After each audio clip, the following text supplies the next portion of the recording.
Salut les rêveurs et les rêveuses. Aujourd'hui, je vous retrouve pour parler du déchiffrage des rêves. Alors, quelques mots pour me présenter. Je suis Marianne Schartenleib, onirologue, donc analyste de rêves, et je partage ma passion pour les rêves au travers de conférences, de vidéos, d'articles et aussi au travers de séances individuelles de déchiffrage d'un rêve.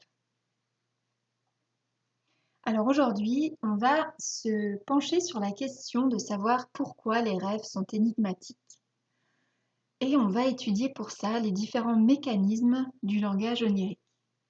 Et dans un deuxième temps, je vais vous partager une technique que j'adore, qui est hyper efficace pour interpréter les rêves et déchiffrer les symboles, qui est la technique de l'interview. Et on terminera en voyant que pour honorer le rêve, il s'agit de mettre en place une action concrète. Alors, tous les rêves ne sont pas énigmatiques. Il existe des rêves très clairs. Vous vous réveillez un matin et votre rêve vous apparaît avec son sens, sans qu'il y ait besoin de chercher midi à 14 heures. Vous avez compris le message et ça vous aide. Et, euh, et voilà. Donc ça arrive. Un exemple de ce type de rêve, alors je précise que dans cette conférence, j'ai choisi de parler de mes propres rêves, de donner mes rêves en exemple. Et donc, un exemple, c'est un rêve où le lendemain, j'ai prévu de voir une personne déprimée. Donc, le lendemain dans la vraie vie, hein. Et cette nuit-là, je rêve. Je suis devant un ascenseur avec une fille adulte et sa mère en fauteuil. La mère doit prendre l'ascenseur, mais la fille aurait envie de prendre les escaliers. Je sais qu'elle écoute toujours sa mère, mais j'aimerais que ça change. Je lui dis qu'elle pourrait faire ce dont elle a envie. Une fois dans sa vie, elle pourrait prendre une décision personnelle. Je parle avec une insistance telle et cela me tient tant à cœur que je me réveille. Alors ce rêve, c'est en quelque sorte un conseil que je me donne à moi-même de faire ce dont j'ai envie, de prendre une décision personnelle, de peut-être ne pas respecter l'éducation que j'ai reçue pour vraiment prendre des décisions qui m'appartiennent pleinement. Et si je le mets en lien avec mon contexte de vie à ce moment, eh bien, le lendemain, j'ai prévu de voir cette personne déprimée. Et si je suis honnête avec moi-même, eh bien, je n'ai pas envie de la voir. Je sais que ça va me plomber, ça va me prendre toute mon énergie. Après, je vais me sentir mal comme elle. Voilà. Donc, en quelque sorte, là, le rêve me dit, mais fais ce dont tu as envie. Ou en l'occurrence, ne fais pas ce dont tu n'as pas envie. Évite de te forcer. T'es pas obligé d'être tout le temps gentil comme on te l'a appris. Euh, pour faire plaisir à maman, en quelque sorte. Donc voilà, j'en ai tiré la conclusion que je n'étais pas obligée de me forcer à voir cette personne et puis que je pouvais prendre mes distances et que ce serait acceptable, que je pouvais prendre cette décision-là, une décision personnelle. Mais voilà, il y a quand même beaucoup de rêves qui sont obscurs, qui sont énigmatiques. On se réveille, on se dit mais qu'est-ce que j'ai rêvé là? Oh, qu'est-ce que ça veut dire? Et on ne voit pas du tout comment faire le lien avec notre contexte de vie. C'est que les rêves, ils ont un langage particulier, le langage onirique, qui repose sur des mécanismes euh, assez spéciaux et qui, en plus, tous combinés, ont tendance à rendre le rêve difficile à comprendre. Alors, je vous propose de nous pencher maintenant sur ces différents mécanismes du langage des rêves. Le premier, c'est ce que Bernard Lahire, donc sociologue, appelle la contrainte visuelle. En fait, les rêves, ils parlent surtout en images et le sens de la vue, c'est le sens qui est le plus sollicité dans les rêves, bien avant l'ouïe, les impressions auditives, les mouvements, les sensations tactiles, etc. Donc vraiment, il faut garder à l'esprit que les rêves, ils vont vouloir représenter les choses de manière visuelle. C'est leur façon de s'exprimer. Et en fait, c'est aussi très présent dans le langage courant. Dans le langage courant, on trouve beaucoup d'images. On dit ainsi trouver chaussure à son pied, jeter le bébé avec l'eau du bain. Enfin, justement, il ne faut pas jeter le bébé avec l'eau du bain. On a aussi l'expression brûler la chandelle par les deux bouts, se jeter à l'eau. On parle de coup de foudre. On dit qu'on grimpe les échelons dans une entreprise ou encore qu'on a osé sauter le pas. Et il y a fort à parier que les rêves représentent ces expressions vraiment au pied de la lettre, dans le rêve. C'est-à-dire que vous vous voyez essayant des chaussures, ou bien jetant un bébé avec de l'eau de la baignoire, ou encore sautant dans un lac avec une eau bien froide. Et si vous n'avez pas le réflexe de chercher si ça correspond à une expression du langage, une expression imagée, eh bien vous allez peut-être passer à côté du sens de ces images. Alors que si vous pensez à ces expressions, vous allez voir le sens figuré qui se cache derrière cette situation de rêve et vous allez comprendre le message. Donc c'est le premier réflexe à avoir quand on est face à un rêve. Est-ce que ça met en scène une expression du langage, une expression imagée? Et si oui, ça peut vous donner tout de suite les clés de compréhension du rêve. Alors, comment ça se passe? Eh bien, le rêve va utiliser des métaphores, c'est-à-dire qu'il va employer un terme concret pour exprimer une notion abstraite, et il ne va pas choisir l'image concrète de manière arbitraire, mais par substitution analogique. C'est-à-dire qu'il va remplacer quelque chose par autre chose selon un rapport de similitude, de ressemblance. Voilà, donc ça repose sur des métaphores. On peut donc garder à l'esprit que les rêves représentent presque tout sous forme concrète et visuelle. Alors comment les rêves vont-ils s'y prendre pour vous parler de votre vie intérieure, de ce qui vous habite, de vos émotions, vos pensées? Eh bien, ils peuvent tout simplement représenter votre intérieur, c'est-à-dire l'intérieur de votre appartement ou de votre maison, et montrer la façon dont vous habitez pour vous montrer ce qui vous habite.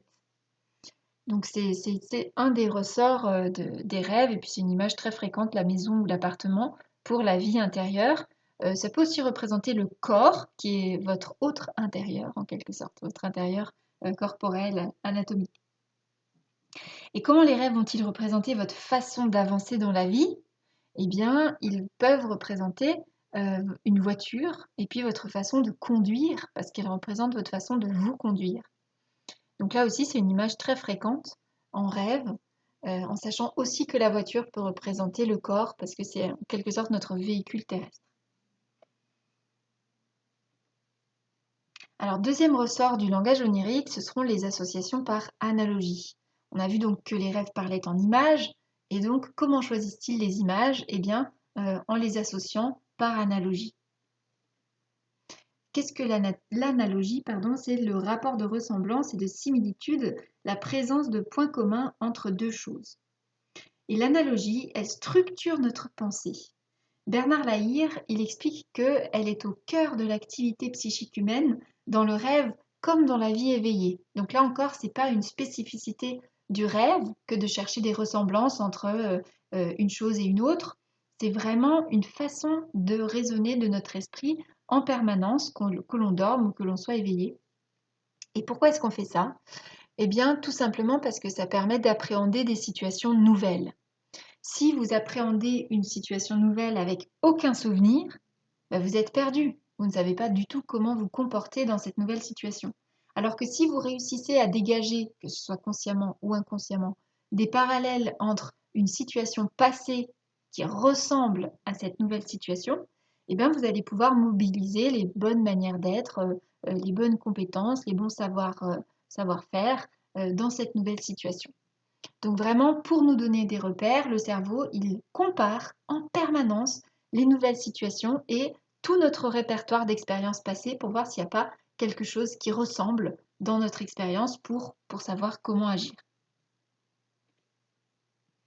Et c'est pas différent en rêve finalement. On peut appréhender les rêves comme des fables, comme des contes, où le rêve vient mettre en image votre situation de vie actuelle et il vous dit, voilà, ta situation actuelle, elle est un peu comme cette image dans le rêve, cette situation onirique. C'est un peu comme ça. Et tout le travail de déchiffrage, ça va être de chercher le parallèle entre votre situation de vie et l'image du rêve, l'image proposée par le rêve ou le scénario, l'histoire, le conte, la fable que vous propose le rêve. Et qu'est-ce que ça permet? Eh bien, ça permet, grâce à ce qui est clair et connu, d'appréhender ce qui est encore flou et inconnu. Et là, j'aimerais donner un exemple de mon expérience personnelle, qui est qu'il y a peu de temps, j'ai eu à préparer un entretien de rupture conventionnelle. Et c'était une situation nouvelle pour moi, je n'avais jamais fait ça. Et à cette période-là, où je préparais cet entretien, eh bien, je n'arrêtais pas de rêver de soutenance de mémoire. Et en fait, c'est une situation similaire finalement. On passe devant un jury, on doit défendre son travail, son projet, c'est un peu pareil. Et puis, consciemment, donc cette fois-ci, c'était pas en rêve, c'était à l'état de veille, j'avais effectivement l'impression de repasser l'agrégation, donc le concours d'enseignement. Et donc ça, c'était un lien que je faisais consciemment entre les deux situations. Et ben, tout ça, la comparaison avec la soutenance, avec l'agrégation, ça m'a permis de prendre conscience que j'avais déjà des atouts pour cette nouvelle situation qui était l'entretien de rupture conventionnelle. Troisième mécanisme du langage onirique, ce sont les associations par contiguïté. Alors, qu'est-ce que la contiguïté? On dit que deux choses sont contiguës quand elles sont voisines et qu'elles se touchent. Et d'un point de vue psychique, on va dire qu'il y a contiguïté quand deux choses sont indissociablement liées dans votre esprit et que si vous pensez à une chose, ben vous pensez forcément à une autre chose. Ça va de pair. Ici, j'ai choisi l'image d'un restaurant parce qu'on peut imaginer que dans ce restaurant, eh bien, votre partenaire vous a déclaré sa flamme et forcément, à chaque fois que vous allez passer devant ce restaurant, ben, ça va vous rappeler cette déclaration d'amour et vous allez automatiquement y repenser. Et donc là, il y a un lien de contiguïté entre ce restaurant-là et la déclaration d'amour. Et il se peut très bien que dans un rêve, vous rêviez de ce restaurant et le rêve signifie par là le début de cette relation amoureuse ou bien le début d'une autre relation amoureuse, une déclaration. Voilà.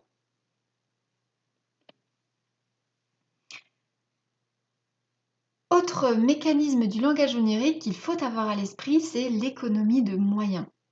Les rêves, ils ont un souci d'efficacité. Ils parlent de manière très condensée et vraiment très concise. Donc, ils cherchent à dire le plus de choses possibles avec le moins d'images et de mots possibles, en quelque sorte. Et ça va entraîner tout un tas de caractéristiques des rêves qui les rendent peut-être un peu plus difficiles à déchiffrer. On va voir. Les rêves, eh bien, ils ont recours à l'implicite. L'implicite, ça permet de laisser des sous-entendus, de ne pas tout dire, mais de quand même être compris ou compris. Alors pourquoi j'ai choisi des images de couples amicaux, couples amoureux pour cette diapo? C'est que plus on connaît une personne, plus on est proche, plus on est intime avec elle, et plus on partage d'expériences communes, et moins on a besoin de tout expliquer. On peut parfois faire saisir des choses juste avec un clin d'œil, avec un sourire, avec le ton de la voix, avec une pause, avec un regard, et ça suffit pour que l'autre comprenne ce à quoi on fait référence. Et à l'inverse, quand vous rencontrez une personne pour la première fois, ben, vous avez besoin d'expliquer davantage de choses, vous ne pouvez pas avoir recours à l'implicite parce qu'il n'y a pas encore cette complicité et tous ces partages qui vous relient. Et bien avec les rêves, c'est un peu pareil. Bernard Lahire, donc le sociologue, il définit le rêve comme une communication de soi à soi. Donc à travers le rêve, c'est une part de vous qui vous parle à vous. Et donc forcément, vous partagez avec vous-même tout votre répertoire d'expériences de vie. Donc vous êtes intime avec vous-même. Et c'est logique que vous n'ayez pas à tout vous expliquer à chaque fois, à expliquer ce que représente telle personne pour vous, ce que représente tel animal pour vous. En fait, vous le savez déjà, puisque c'est vous qui vous parlez à vous-même. Donc c'est de cette manière-là que Bernard Lahire explique que les rêves aient autant recours à l'implicite. Et ça entraîne, par voie de conséquence, l'un des mécanismes de déchiffrage des rêves qui sera d'expliciter tout cet implicite et de vous poser des questions pour écrire tout ce qui se cache derrière chaque image, tout l'implicite qui est contenu. Autre ressort des rêves pour être vraiment très efficace, très concis, ça va être la juxtaposition, ce qu'on peut appeler le style télégraphique. Alors de nos jours, on n'en voit plus beaucoup de télégrammes, mais dans les télégrammes, chaque mot était payant, donc chaque mot était compté. Il fallait essayer d'utiliser le moins de mots possible, et donc ça amène un style où on élude tout ce qui n'est pas absolument nécessaire, et on se retrouve avec des textes comme Parents en Suisse, lettre suit, baiser, Hoffmann. Alors là, quand j'ai lu ce télégramme, je me suis un peu gratté la tête, je me dis, hein, lettre suit, baiser, qu'est-ce que c'est que ce truc? Et après j'ai compris, ah, les parents sont en Suisse, une lettre suit ce télégramme et baiser, comme on dit, gros bisous, Hoffman. Là, j'ai mieux compris. Mais on voit que une juxtaposition, eh bien, ça peut entraîner des malentendus, finalement. Ça peut créer des contresens. Et le rêve, il fait pareil, il va juxtaposer des images qui n'ont pas grand-chose à voir les unes avec les autres, et on se gratte aussi un peu la tête, ou bien il y a un enchaînement de situations, mais sans lien de cause à effet, c'est un petit peu décousu, il y a la situation 1, la situation 2, la situation 3, la situation 4, puis on ne sait pas qu'en penser. Et le travail d'interprétation, ça va être de reconstruire les liens logiques potentiels qui relient ces différentes scènes. Et un exemple, ce serait le rêve qui dirait, bon, imaginons que tu te comportes comme dans la situation 1. Alors, il pourrait en découler la situation 2. Ce serait pas top. Donc, peut-être qu'il vaudrait mieux te comporter comme dans la situation 3 et il en découlerait la situation 4, ce qui paraît préférable. Voilà, donc là on a reconstruit les liens logiques entre les images du rêve et forcément c'est une interprétation, c'est-à-dire que ce n'est pas une vérité absolue, on peut se tromper, on a l'impression que c'est ce qu'il y a de plus logique, mais ce n'est pas une science exacte. Et dernier ressort pour réussir à produire un contenu vraiment condensé, c'est le cas de le dire, c'est la condensation, la fusion, l'amalgame. Donc vous pouvez rêver de chimères en rêve, de créatures qui sont composées de différents éléments. Ici, on a l'exemple d'un bébé machine qui est interprété sur mon blog, si vous avez envie d'aller regarder. Il y a le lien vers mon site en description. C'est l'article sur les symboles composés. Ou bien vous avez ici l'exemple du rêve de Juliette avec les chevaux, oiseaux, poissons. Créatures assez fantastiques. Et donc, comment déchiffrer ces symboles composés? Eh bien, on peut faire la somme des caractéristiques des différents éléments, ou on peut aussi chercher ce que ces différents éléments ont en commun, et puis se concentrer sur cette caractéristique commune. Et enfin, dernier mécanisme fréquent du langage onirique, c'est l'exagération et la dramatisation. Vos rêves, ils aiment vous en faire voir de toutes les couleurs, vous donner des émotions fortes, et on va voir pourquoi. Alors juste, j'aimerais rappeler que le langage courant, il est truffé d'exagération aussi. On dira « Oh, j'ai gardé ma nièce tout l'après-midi, je suis morte !» ou « Je meurs de faim !» ou bien « Oh, si elle l'apprend, elle va me tuer !» ou « Je me tue à la tâche !» ou encore « Ça pèse une tonne !» ou « J'ai une tonne de travail !» Et puis on a tendance aux généralisations abusives aussi. « Tu ne m'écoutes jamais, tu critiques toujours ce que je fais !» Voilà, donc le langage courant, il exagère. Et c'est sans surprise que les rêves exagèrent aussi. Alors imaginons que la veille, vous vous soyez un peu mis en colère. Il se peut que le rêve présente un taureau déchaîné qu'il s'agit de maîtriser. Ou alors, la veille, peut-être que vous avez été submergé par une vague de tristesse. Et le rêve la met en scène comme un énorme tsunami menaçant. Ou encore, vous avez un peu retourné un problème en boucle dans votre tête, vos pensées ont tourné en rond, et ça peut apparaître dans le rêve sous la forme d'une tornade destructrice qui dévaste tout sur son passage. Alors pourquoi les rêves aiment-ils à ce point exagérer? Eh bien, il y a différentes raisons pour ça. La première, c'est que les rêves, l'une des fonctions des rêves, c'est de servir de soupape et de défouloir. Il y a des émotions qui sont peu acceptées en société, qu'on a tendance à contenir ou à refouler. Et c'est mauvais, parce que on dit que tout ce qui ne s'exprime pas s'imprime. Donc ça peut créer des tensions dans le corps, ça peut même amener des maladies dans certains cas. Et il est préférable d'expulser ces émotions, de les exprimer. Et les rêves le font pour nous quand on n'a pas forcément l'occasion de le faire à l'état de veille. Autre point, c'est que les rêves vont chercher à équilibrer notre attitude consciente en montrant l'extrême inverse. Alors imaginons que dans la vie on soit toujours très gentil. Eh bien les rêves peuvent nous représenter très méchants, très agressifs, très égoïstes. Et pour ce faire, en fait, ils vont essayer de rétablir l'équilibre et nous inviter à être un peu plus méchante, un peu plus égoïste, un peu plus agressive pour qu'on trouve un juste milieu, en fait. Mais comme la balance d'un côté, elle est tout en haut, bah de l'autre côté, dans les rêves, elle est tout en bas pour rééquilibrer.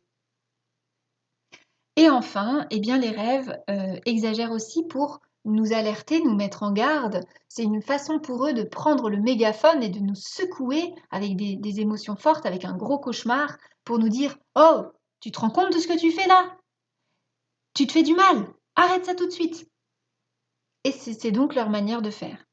Ils attirent notre attention. Alors pour récapituler, le langage des rêves, eh bien, il se caractérise par la contrainte visuelle, qui fait que les rêves vont représenter les choses par des images concrètes. Comment ils choisissent ces images? Eh bien, avec des associations par analogie, donc ressemblance, similitude, ou par contiguïté, c'est lié dans votre esprit. Ils cherchent à être efficaces, concis, donc ils ont recours à l'économie de moyens.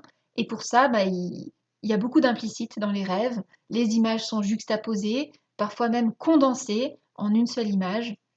Et enfin, donc ils exagèrent et ils dramatisent. Alors si vous mettez tout ça, tous ces mécanismes tout ensemble dans le même rêve, forcément le rêve devient un peu difficile à comprendre parce que la situation elle est un peu elle est difficilement reconnaissable.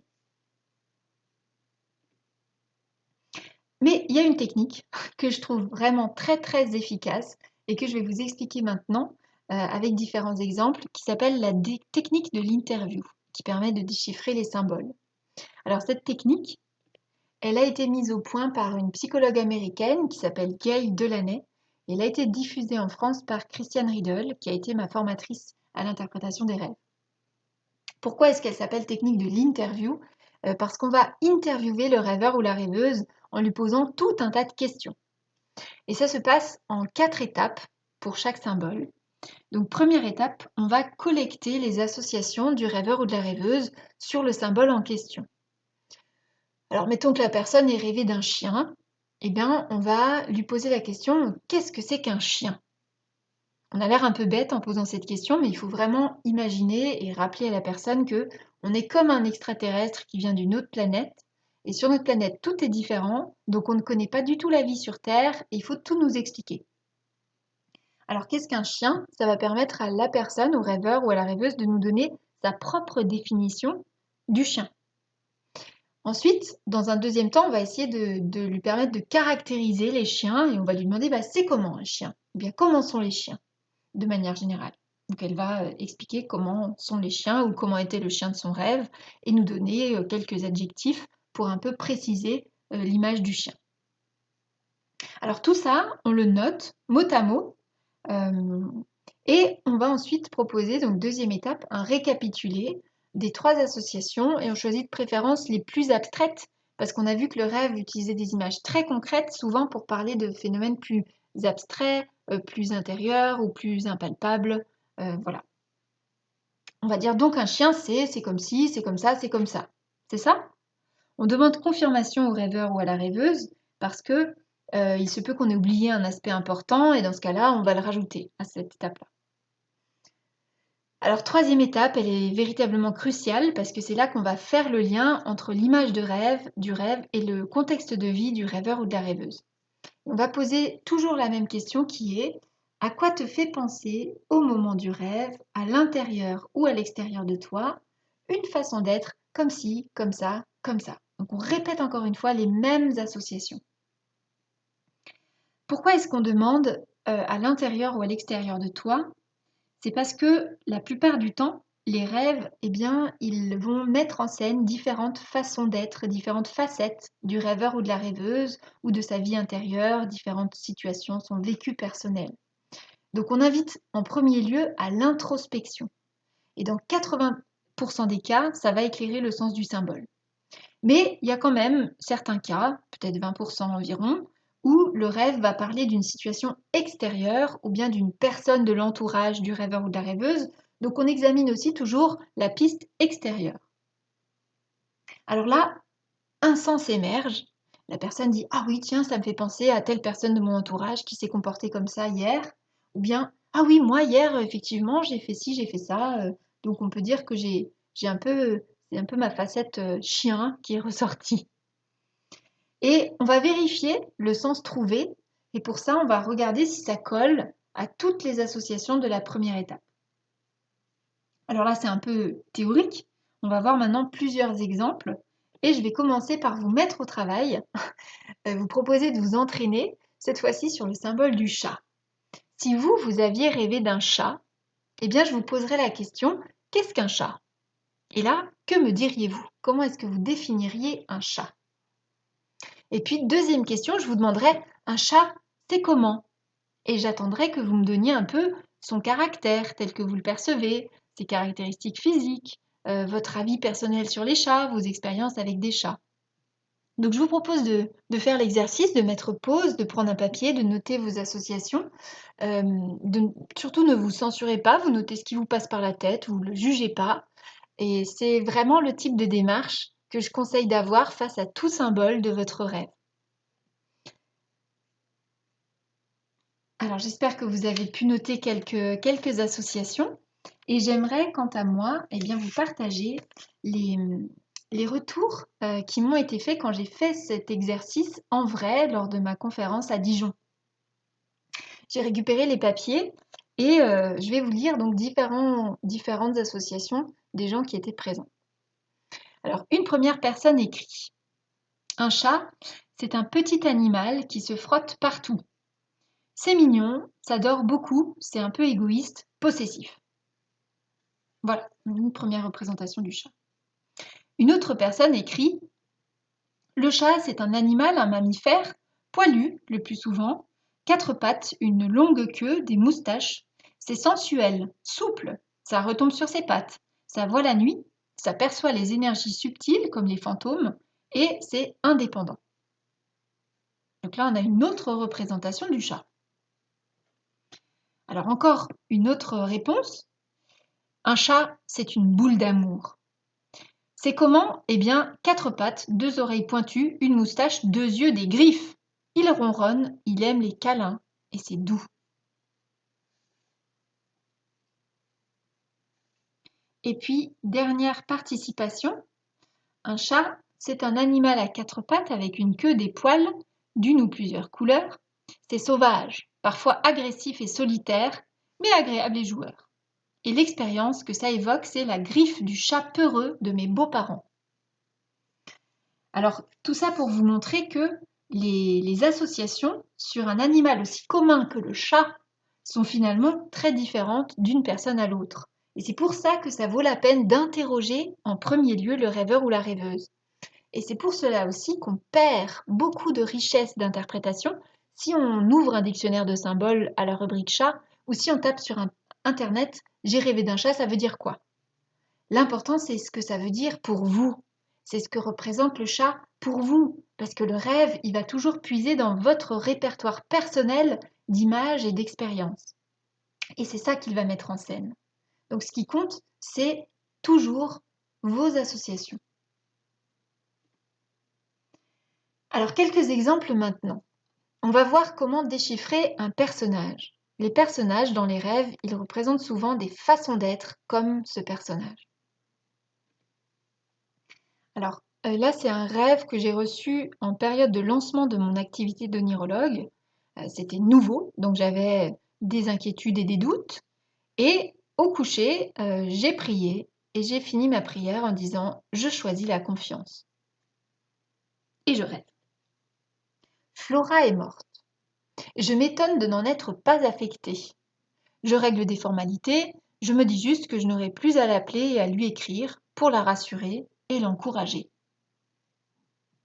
Alors ce rêve, il m'a profondément choquée parce que Flora, c'est une personne que j'aime beaucoup. Donc là, le rêve me présente complètement indifférente au décès de cette personne et j'étais un peu étonnée. Alors, comme j'ai l'expérience de l'interprétation des rêves, je sais que dans un rêve, quand un personnage meurt et qu'on n'est pas triste, c'est que c'est pas négatif que cet aspect de nous meure. Voilà, donc j'avais déjà un peu ça à l'idée, mais enfin, voyons plus précisément ce que représente Flora. Alors, qui est Flora? Je tiens à préciser que j'ai changé le prénom. C'est une personne que j'apprécie beaucoup, avec laquelle je suis régulièrement en contact. Et comment est Flora? Quel genre de personne est-ce? Eh bien, elle est très anxieuse, elle doute d'elle-même, elle est soucieuse du jugement des autres. Alors, je récapitule les 3 associations les plus abstraites. Donc, Flora, elle est très anxieuse, elle doute d'elle-même, elle est soucieuse du jugement des autres. Ça me convient comme résumé.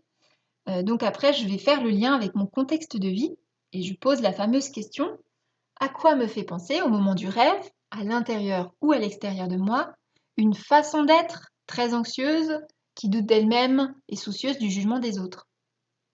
Alors je me remémore la journée de la veille et j'ai pas à chercher très loin, puisque la veille j'avais moi-même ces doutes et ces inquiétudes par rapport au lancement de mon activité. Donc Flora, elle représente la facette anxieuse de moi-même. Et je vérifie avec les autres associations, une personne que j'apprécie beaucoup, même si j'ai des défauts, je m'apprécie quand même globalement plutôt bien. Et puis, je suis régulièrement en contact avec moi-même, ou si on prend que ma facette anxieuse, je suis aussi régulièrement en contact avec ma facette anxieuse, avec mon anxiété, en tout cas à cette période-là du rêve. Donc ça colle.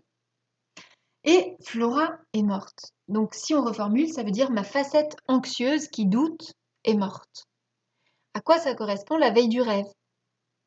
Et je me remémore la fin de la journée. Ah oui, j'ai prié en disant: je choisis la confiance. Ici, le rêve me dit: ah, là, à la bonne affaire. Si tu choisis vraiment la confiance, alors ta Flora intérieure, anxieuse, elle est morte. Et c'est une bonne chose. On va pas la pleurer. Et tu n'auras plus à sans cesse essayer de te rassurer, de t'encourager.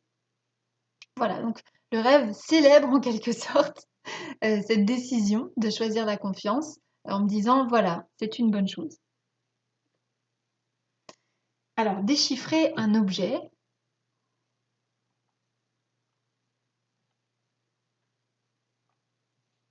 Les objets, ils nous permettent de faire des choses. Donc souvent, ils représentent un moyen de faire quelque chose. Alors là, c'est un rêve qui date d'un moment où je protestais contre une réforme. J'avais envoyé un mail dans ce sens et j'étais assez fière de moi. Je me disais, ah, c'est bien, pour une fois, je me bats contre une réforme que j'aime pas. Je me laisse pas faire. Et je dors et je rêve. Je me vois dans le miroir, j'ai les lèvres pincées, surtout la lèvre du haut qui n'est presque pas visible. Je trouve que cela me donne un air sévère, amer ou hautain, méprisant. Cela ne me plaît pas. Alors le premier symbole qui apparaît dans le rêve, c'est le miroir. Alors quand on est face à un objet, on va se demander à quoi ça sert, qu'est-ce que cela permet. Ici, qu'est-ce qu'un miroir? Imaginez l'alien qui ne connaît pas la vie sur Terre. Il faut lui expliquer le miroir. Alors, c'est un objet qui nous renvoie notre reflet. Donc ça, ce sont mes associations. L'image est inversée. Je m'en sers pour vérifier mon apparence et me faire belle.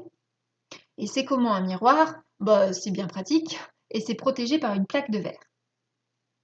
Alors, je choisis les 3 associations les plus abstraites. Un miroir, c'est un objet qui nous renvoie notre reflet. L'image est inversée et on s'en sert pour vérifier son apparence. Et puis je cherche à faire le lien avec mon contexte de vie.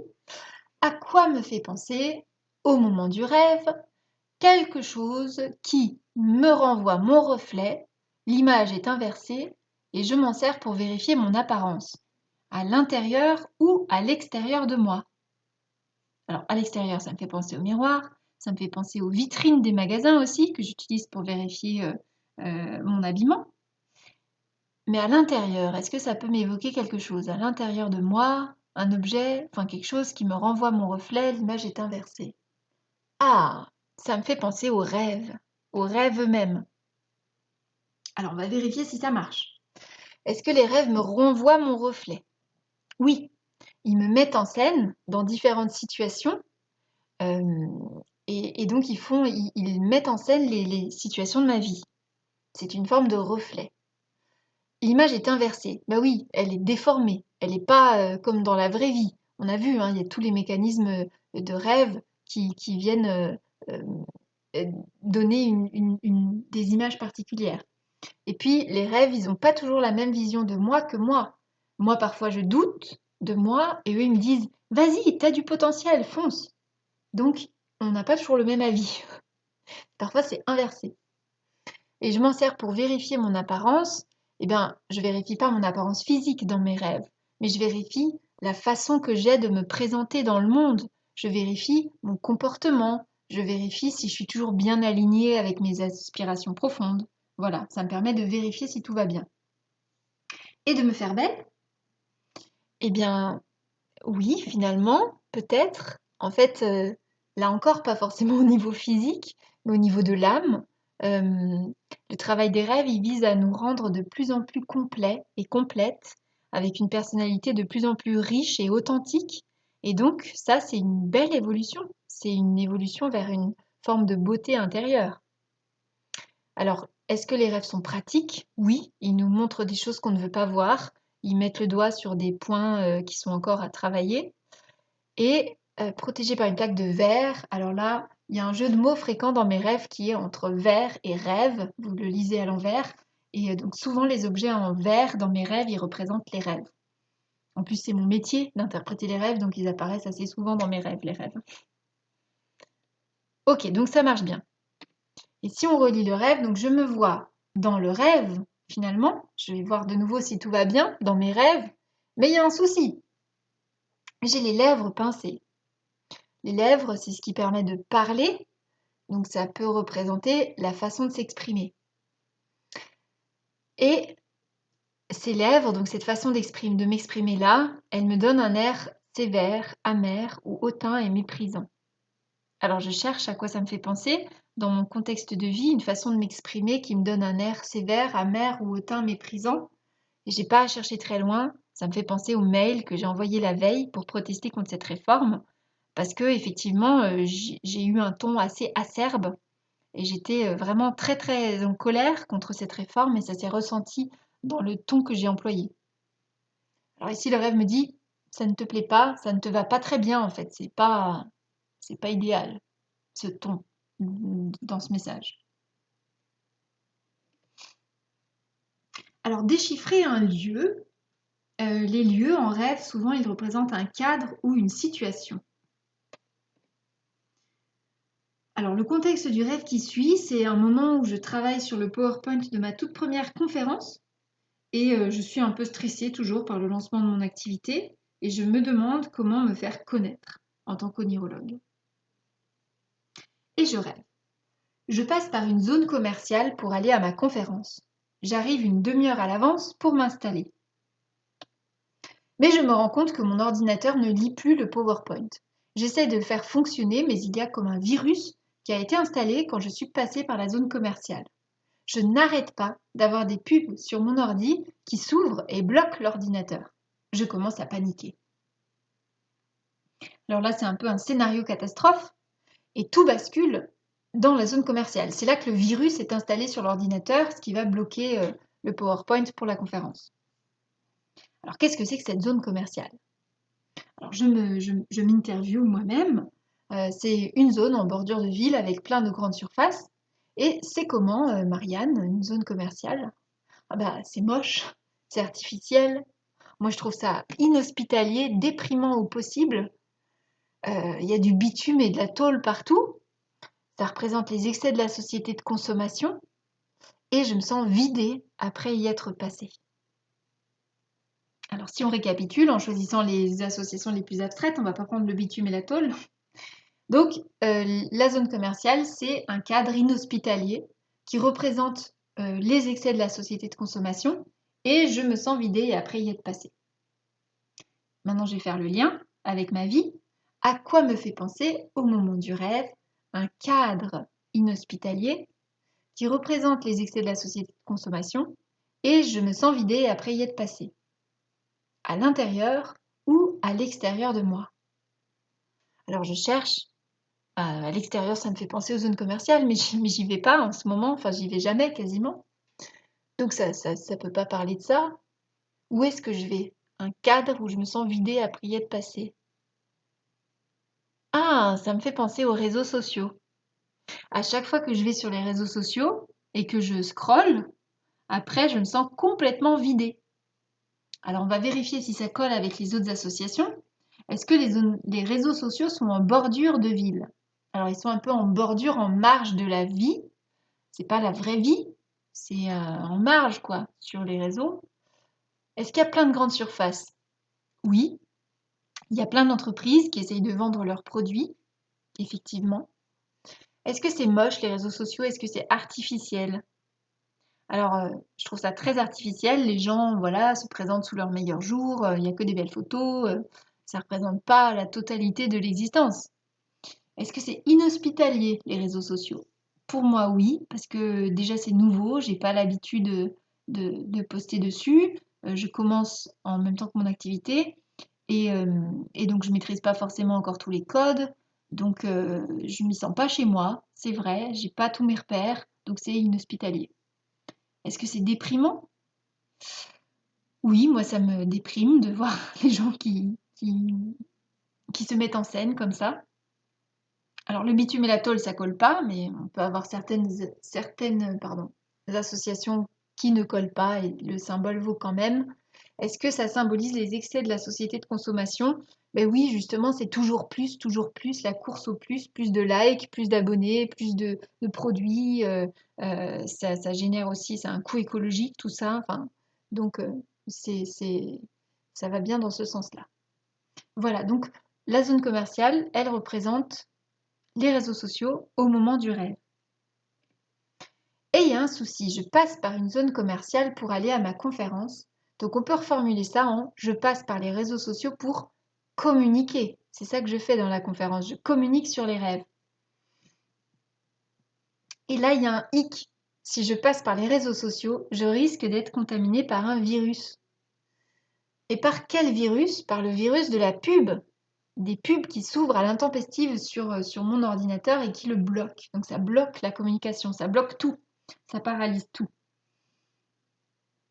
Là, ce rêve, c'est donc une mise en garde. C'est attention à cette logique de pub sur les réseaux sociaux, ça pourrait bien perturber ta communication. Ne te laisse pas contaminer par le virus des pubs. Sois vigilante à ce niveau-là. Alors, dernier aspect, on va voir comment déchiffrer un animal. Et avant d'aller plus loin, je vous propose de réfléchir à ce qui distingue les animaux des humains. Alors, j'ai bien conscience que les humains sont aussi des animaux, mais alors qu'est-ce qui différencie l'espèce humaine des autres espèces animales? On peut le formuler comme ça. Donc, vous pouvez mettre pause, réfléchir un instant. Alors, il y a plusieurs différences. On peut avoir l'idée du langage. L'espèce humaine est dotée du langage. Peut-être que vous avez encore eu d'autres idées. Moi, l'idée qui me vient beaucoup, c'est l'idée de l'instinct. Le fait que l'instinct joue un rôle prépondérant chez les autres espèces animales, alors que l'espèce humaine est capable parfois de s'en éloigner du fait de la raison et de choisir d'aller contre ce que lui dicte l'instinct. Alors, déchiffrer donc l'animal en rêve, il va représenter une façon d'être comme cet animal, mais il s'agira la plupart du temps d'une façon d'être assez spontanée. Donc soit en positif, une façon d'être très naturelle, en accord avec notre nature profonde et instinctive, soit une façon d'être automatique, irréfléchie, où on n'a pas fait appel à la raison. Voilà. Donc ça, ce serait l'animal dans les rêves. Donc avec vraiment une insistance sur la vie instinctive en nous. Parce qu'on reste des animaux, donc on garde des instincts, et il est important de vivre en harmonie avec ces instincts. Alors, un exemple, c'est un moment où je traverse une période de grande fatigue. et je rêve. Je vois des points marrons qui bougent. Ce sont des puces. L'horreur! Il y en a partout chez moi. Comment vais-je faire pour m'en débarrasser? Il faut nettoyer tout l'appartement de fond en comble, mais même en faisant ça, je ne sais pas si je vais y arriver. Je me rappelle qu'Héloïse m'avait amené sa lapine Donna. C'est sans doute Donna qui a amené les puces. Alors là, le rêve nous dit, il y a un problème chez toi, Marianne. Il y a des puces. Et ce problème a une cause, c'est la lapine Donna. Alors, on va commencer par étudier les puces. C'est le premier symbole qui apparaît dans le rêve. Donc, vous commencez à être rodé maintenant. Les puces, qu'est-ce que c'est? Comment sont les puces? Alors, les puces, ce sont deux petits insectes, des parasites qui nous sautent dessus. Elles nous piquent et nous sucent le sang. Et d'expérience, je sais qu'il est très difficile de s'en débarrasser. Voilà, ça ce sont mes associations sur les puces. On récapitule. Les puces sont des parasites qui sucent le sang et dont il est difficile de se débarrasser. À quoi te fait penser, Marianne, au moment du rêve, à l'intérieur ou à l'extérieur de toi, des parasites qui te sucent le sang et dont il est difficile de se débarrasser? Alors à l'extérieur, c'est pas sympa du tout, mais ça me fait penser à mon amie Ulrike. C'est une amie allemande qui a des gros problèmes avec son chef au moment du rêve et qui arrête pas de m'appeler pour tout me raconter et me faire part de ses déboires. Voilà, donc oui, elle est envahissante, c'est un peu un parasite, enfin, elle vient me pomper mon énergie, ça m'épuise, donc elle me suce le sang et c'est difficile de m'en débarrasser parce que je peux vous dire que quand vous avez Ulrike au téléphone qui commence à vous déballer ses peines de travail, eh bien ça peut durer. Alors ici, le rêve donc représente Ulrike sous la forme des puces. Il y en a partout chez moi, donc je suis complètement envahie et elle me pompe mon énergie. Et le rêve me dit, bah, pour t'en débarrasser, en fait, il va falloir nettoyer. Ça veut dire faire du ménage. Ça veut dire peut-être prendre mes distances avec cet ami, en tout cas le temps que son problème professionnel se règle, et donc faire du tri quoi, dans mes relations. Mais le rêve va plus loin. Il me dit, attention, ce qui a amené les puces, c'est la lapine Donna. C'est de là, finalement, que vient le problème. Donc, si je m'arrête là et que j'étudie pas Donna, je risque de passer à côté d'un point important. Donc, on va étudier le lapin Donna maintenant, la lapine Donna, mais c'est le deuxième symbole du rêve, c'est pas le premier. Et ça veut dire qu'on va chercher à le mettre en lien avec le premier symbole. On ne va pas l'interpréter tout à fait pareil et chercher de nouveau à faire le lien dans tous les domaines de la vie. Non, on va le mettre en lien avec le premier symbole.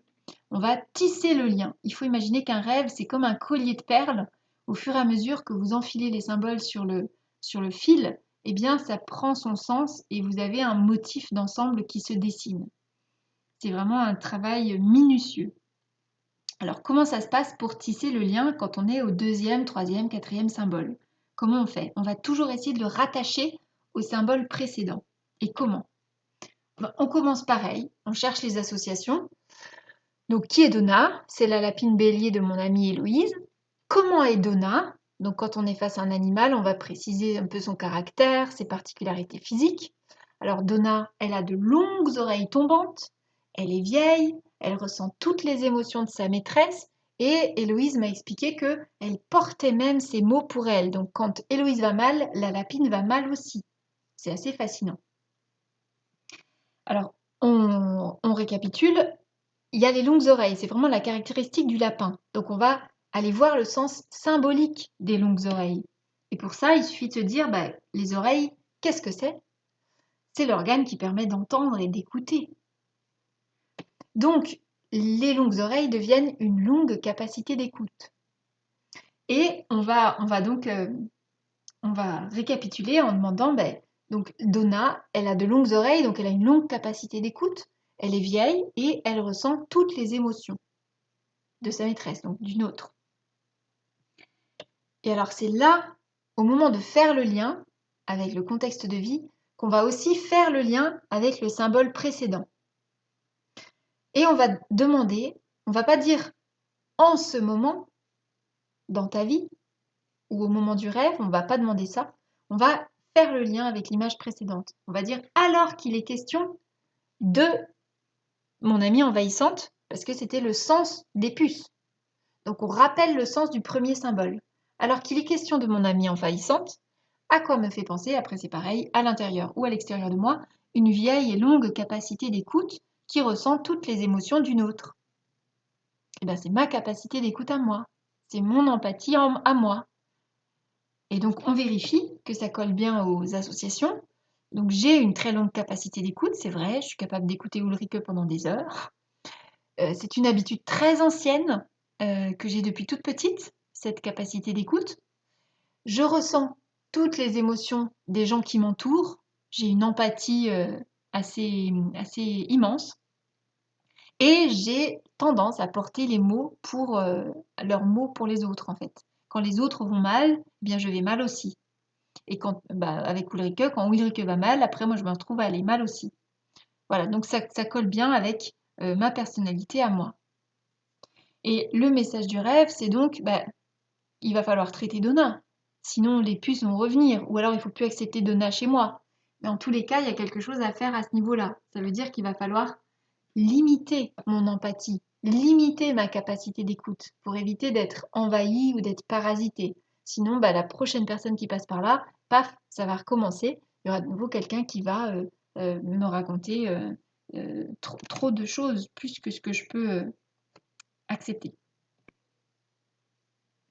Alors, une fois que vous avez déchiffré votre rêve, que vous avez analysé les principaux symboles, eh bien, si vous en restez là, finalement, ça ne va pas vous transformer, ça va rester lettre morte. Et donc, la dernière étape d'un déchiffrage de rêve et la dernière étape d'une séance de déchiffrage de rêve avec moi, ça va être de chercher comment honorer le rêve par une action concrète. Alors, il convient de se demander comment on peut mettre en pratique ce qu'on a compris grâce à l'interprétation du rêve. Là, il y a deux cas de figure. Si le message est clair, alors vous formulez par écrit à la fin du rêve une action facile ou une résolution tenable. Et si vous avez du mal à savoir comment atteindre cet objectif ou comment trouver une action concrète pour honorer le rêve, eh bien, vous pouvez faire appel à un ou une coach si vous voulez. Moi, je peux vous recommander la coach Anna Cibot, dont je mettrai le lien en description, qui est vraiment extraordinaire et qui a une technique de questionnement pour vous faire parvenir à des actions qui est absolument remarquable et efficace à tous les coups. Alors, autre cas de figure, il se peut que le message du rêve soit encore flou, que vous ne soyez pas certain ou certaine d'avoir bien compris. Et dans ce cas-là, je vous suggère d'attendre. D'attendre que d'autres rêves viennent confirmer ou infirmer l'interprétation. Et aussi d'attendre que la vie vous éclaire, parce que les situations que vous allez rencontrer dans votre vie, eh bien, elles vont vous permettre de cheminer aussi et d'y voir plus clair. Alors, comment est-ce que moi j'ai mis en pratique les différents rêves dont j'ai parlé? Eh bien, pour le rêve de Flora, donc qui m'invitait à laisser partir ma facette anxieuse et à choisir la confiance, j'ai calligraphié «Je choisis la confiance» et je l'ai affiché juste devant mon bureau pour l'avoir sous les yeux quand je travaille. Et puis aussi, quand je suis sur mon canapé, je le vois aussi. Donc, je le vois tout le temps. Donc, ça, c'était l'action que j'ai déduite de ce rêve pour honorer ce rêve. Par rapport au rêve du miroir, donc qui me disait que j'avais choisi un ton trop hautain, trop méprisant dans mon mail, eh bien, si je n'avais pas déjà envoyé le mail, j'aurais pu le reformuler, mais c'était trop tard. Mais donc, c'est garder à l'esprit que dans un prochain message, il faut peut-être laisser passer une nuit avant d'envoyer le mail, et puis le relire le matin à tête reposée, voir si on peut formuler les choses plus calmement, et puis l'envoyer à ce moment-là. Alors pour le rêve de la pub qui vient paralyser ma communication sur les réseaux sociaux, eh bien ça peut être premièrement de ne pas accepter des publicités, des sponsors, etc. De garder ma propre liberté. Et puis ça peut être de ne pas travailler dans une optique trop commerciale, de ne pas communiquer uniquement dans une optique commerciale dans le but de me vendre, mais d'abord et avant tout partager ce que je sais sur les rêves et ce que j'ai envie de transmettre sur les rêves. Et puis la vie fera le reste, quoi. De pas œuvrer dans une optique purement commerciale, avec l'obsession d'augmenter son nombre d'abonnés, de vues, etc. Et le rêve de Donna, donc, c'est fais attention à ton empathie, diminue ta capacité d'écoute.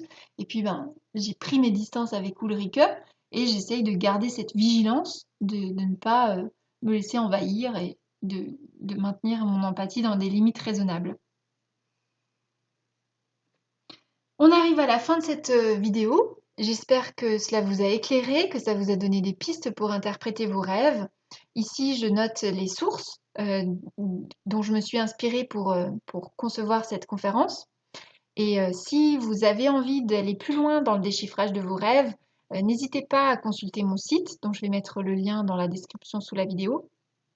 Vous pouvez télécharger un livret gratuit, un e-book sur mon site internet pour justement qui récapitule ces clés pour déchiffrer vos rêves. Et puis vous avez tout un tas d'autres ressources et d'articles sur le thème des rêves. Donc n'hésitez pas à aller y faire un tour ou à faire appel à moi pour déchiffrer un rêve. Il me reste à vous souhaiter de très beaux rêves, un bon cheminement avec eux, une belle aventure. Et je vous dis à très bientôt dans de prochaines vidéos. Si la vidéo vous a plu, pensez à mettre un pouce et puis à vous abonner. À très bientôt!